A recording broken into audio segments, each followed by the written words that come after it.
Alors bonjour à tous, bienvenue sur cette nouvelle vidéo. Alors aujourd'hui je vais vous proposer une vidéo un petit peu différente de ce que je fais habituellement. C'est plus une vidéo partage que je vous propose parce que j'ai perdu mon vieux chat en début de semaine, un adorable persan que j'ai été obligée de faire piquer parce que ses reins ne fonctionnaient plus et qu'il avait donc plus de 17 ans. Et donc alors évidemment je suis très triste et je voudrais en fait profiter de sa mort pour revenir un petit peu sur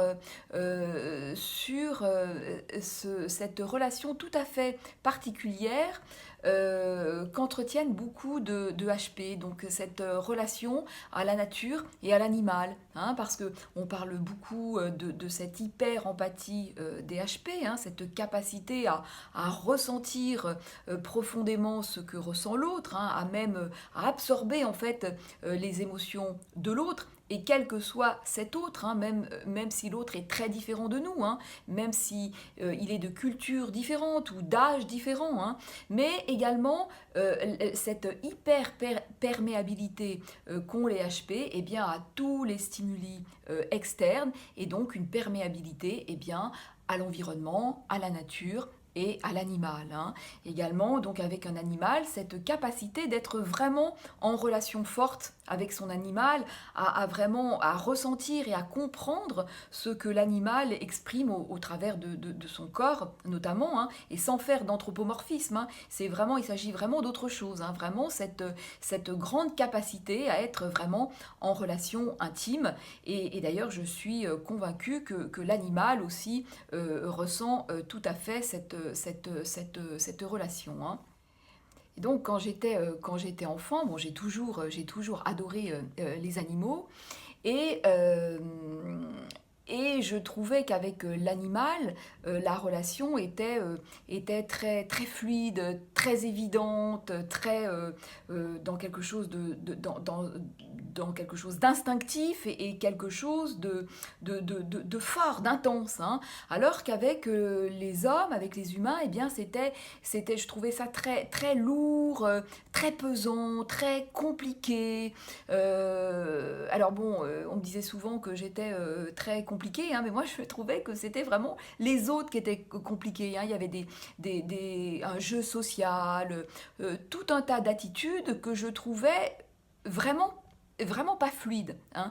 Alors qu'avec l'animal, eh bien, il y avait quelque chose comme ça de très fluide, hein.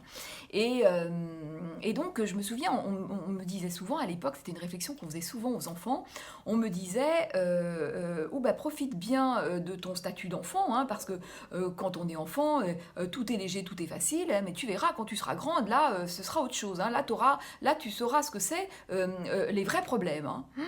Et alors moi, ça m'inquiétait beaucoup lorsqu'on me disait ça, parce que je me disais, ouïe, ouïe, ouïe, parce que moi je ne vivais pas du tout les choses comme ça, hein. Moi je trouvais que tout était déjà très lourd, très pesant, et je me disais, ah bon, en étant plus grande, ça va être encore plus compliqué, ouïe, ouïe, ouïe. Parce que moi, dans ma tête d'enfant, je me disais, si tu comprends pas tout ça, si tu comprends pas tout ce jeu, si tu comprends pas tous ces comportements, bah c'est normal, c'est parce que tu es petite. Mais quand tu seras grande, tu comprendras, hein. Alors quand j'avais ce type de réflexion, et ben du coup, ça me laissait vraiment très perplexe, hein. Et puis, il y a autre chose que j'avais vraiment du mal à comprendre, c'était cette suprématie, en fait, de l'homme sur l'animal. Parce que moi, j'observais un animal donc très, très instinctif, très fluide, et puis j'observais également tous les efforts que l'animal fait pour eh bien, se faire aimer, hein. Un animal domestique fait énormément d'efforts pour plaire à son maître, pour essayer de comprendre ce que son maître attend de lui, hein. Donc moi j'observais ça, et en même temps, de l'autre côté, je voyais les hommes, les humains, qui ne comprenaient absolument pas l'animal, qui ne le... oui, c'est ça, qui ne comprenait pas en fait ce que l'animal exprimait.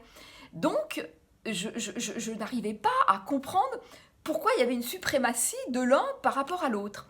Et alors je faisais un jeu, en fait, alors moi je suis lyonnaise, hein, donc à Lyon il y a un grand parc en centre-ville qui s'appelle le parc de la Tête d'Or, et donc c'est un immense parc avec une partie végétale et une partie animale, donc avec un zoo, et je me cachais derrière un arbre, et je m'imaginais en fait être un extraterrestre qui arrivait sur Terre, et qui tombait donc là, hein, et qui donc observait le monde, observait donc ce nouveau monde entre les hommes et les humains, et je me disais, mais finalement, qu'est-ce qui se dirait de son point de vue, avec un œil complètement neuf, qu'est-ce qu'il se dirait?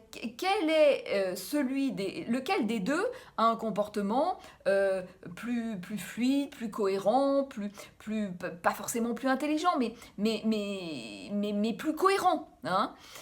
En fait, je faisais un petit peu de la sophrologie avant l'heure, hein. Il y a un exercice comme ça en sophrologie où on apprend aux personnes à faire le vide intérieur, à fermer les yeux, faire le vide intérieur, et puis à regarder les choses comme si c'était la première fois. Donc là, c'est un petit peu ce que je faisais sans le savoir, hein. Donc voilà ce que je m'amusais à faire. Alors évidemment, la limite de l'exercice, c'était que comme ça se passait dans un zoo, dans un zoo, les animaux sont un peu dégénérés, hein, ils sont un peu tarés, hein, ils ont des comportements comme ça très mécaniques, et évidemment c'est pas du tout comme ça qu'ils se comportent dans la nature, hein. Donc voilà, ça c'était un petit peu la limite de l'exercice, hein. Et et ce que je voulais également dire sur cette vidéo, c'est que je sais qu'un grand nombre de personnes font des petites actions au quotidien, en tout cas sont comme ça très attentives à par exemple un animal qui serait pas très bien traité, à faire des petites actions, à ramasser des papiers, ramasser des plastiques par exemple en bord de Seine, ou enfin dans la nature, des personnes qui font attention d'avoir vraiment des gestes écologiques, ou également une façon de consommer vraiment en pleine conscience, hein, en essayant de respecter soit le bien-être animal, soit des produits de saison. Enfin voilà, il y a vraiment grand nombre de personnes qui sont très attentives à tout ça, et parfois, je voulais le dire parce que parfois, quand on n'est pas vraiment militant, hein, et le militantisme a comme limite le fait de créer une réaction inverse, hein. Alors je dis pas qu'il faut pas militer, hein, c'est pas ça que je dis, mais voilà ce que ça crée, hein, c'est vrai. Mais grand nombre de personnes font des choses très discrètes, et c'est bien de le rappeler, parce que parfois on peut se dire, quand on perd un petit peu cette conscience, se dire bah oui, moi je fais des trucs, mais c'est tellement dérisoire, ce que je fais c'est tellement dérisoire, et on peut se décourager, hein. Alors que si on a en tête que on fait peut-être on fait peu, mais qu'on est nombreux à faire peu, ça finit par faire beaucoup. C'est un petit peu Colibri, hein. Vous connaissez probablement Pierre Rabhi, hein, avec sa petite légende du colibri, hein. C'est Colibri qui veut éteindre l'incendie de forêt, hein, et qui va prendre la petite goutte d'eau dans son petit bec, et puis qui verse la petite goutte d'eau sur l'incendie de forêt, et puis l'autre animal qui lui dit mais enfin tu penses vraiment que tu vas éteindre le feu, l'incendie avec comme ça, Colibri, mais enfin tu rêves. Et Colibri répond bah, j'apporte ma contribution, hein. Voilà, donc je voulais faire donc profiter un petit peu de la mort de mon chat pour faire un petit point comme ça autour de choses qui me tiennent à cœur, et je sais que vous êtes nombreuses à être sensible à tout ça. Donc voilà ce que je tenais à vous dire pour cette vidéo, et donc je reviens très vite vers vous pour une vidéo plus où je vais encore parler de nouveau des pervers narcissiques et des surdoués. D'ailleurs probablement que la prochaine vidéo ce sera sur la rencontre des deux, qu'est-ce qui se passe dans la rencontre entre ces deux profils de plus spécifiques. spécifique par rapport à une rencontre avec une personne plus classique. Voilà, donc je vous dis à très bientôt dans une prochaine vidéo.